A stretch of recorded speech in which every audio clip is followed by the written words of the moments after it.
नादुरुस्ती। तो गौ माता इतनी पूजनीय है, ठाकुर जी ने पूजा की, माता जी ने पूजा की उसकी, तो कोई भेड़ बकरी ऊंट गद्दा कुछ आवारा दिखता नहीं है।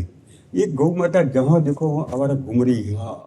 इसका कारण क्या है? कलयुग में लोगों की स्वार्थ बुद्धि विशेष बढ़ गई है।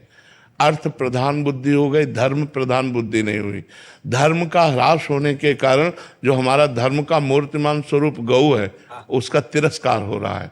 आप संत बड़े बड़े महापुरुषों ने बड़ी बड़ी गौशालाएं खोल करके आदर पूर्वक गौओं की सेवा कर रहे हैं। आज वासना, धन की वासना, भोगों की बढ़ गई, धर्म की हट गई, इसलिए अब घरों में भैंस रखते हैं क्योंकि महंगा दूध जाता है।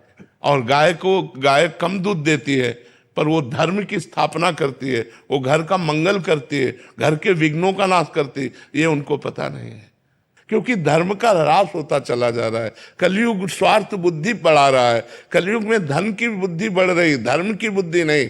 जबकि हमारे पुरुषार्थ में पहले धर्म है, फिर अर्थ है, फिर काम है, फिर मोक्ष है। लेकिन लोग धर्म का त्याग करके अर्थ की प्राप्ति और कामना की पूर्ति में लगे हैं। धर्म और मोक्ष दोनों का त्याग हो गया है क्योंकि गौ सेवा मोक्ष की भी प्राप्ति का हेतु है। क्योंकि स्वयं भगवान श्री कृष्ण ने परब्रह्म परमात्मा होते हुए भी गौएं चराई, गौओं की सेवा की।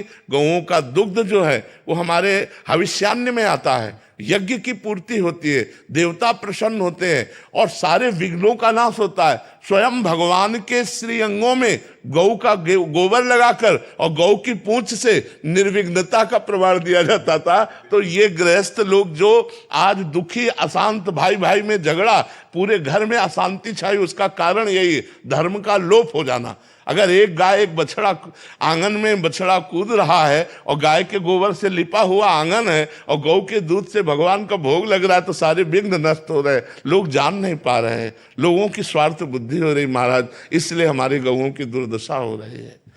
तो आशीर्वाद दीजिए कि क्या इसके लिए अभी कि हर बड़े बड़े नगर और गांव में सार्वजनिक गौशाला हो, जिसमें ये जो हमारी गौएं इधर उधर भटक रही हैं, जो गौओं की सेवा नहीं कर पा रहे हैं स्वार्थवशात, वो उस गौशाला में दें और उस गौशाला में 10-5 लोग मिल करके अर्थव्यवस्था ऐसी करें कि जो बूढ़ी गायें हैं, जो दूध नहीं देती, जो साँड़ हैं, जिनका प्रयोग इस समय नहीं हो रहा है। पहले था कि बैलों से जुताई होती थी, अब ट्रैक्टर की जुताई होती है, इसलिए जो नंदी हैं उनका अपमान हो रहा है, नंदियों को ऐसे छोड़ा जा रहा है। तो उनको सब गौशाला में सुरक्षित रखा जाए, जिससे दूसरों को जो कष्ट हो रहा है, दूसरों को भी कष्ट हो रहा है। गाय ऐसे अनाथ छोड़ दी जा रही हैं जिनको भोजन का कष्ट है और वो रोष में आकर के लोगों को फिर दंड देती है।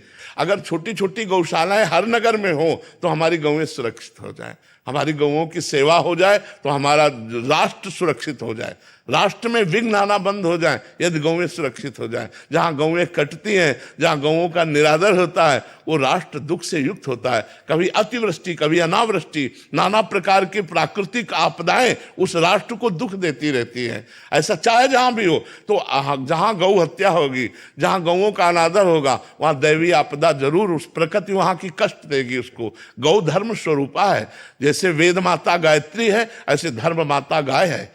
गाय धर्म स्वरूप है।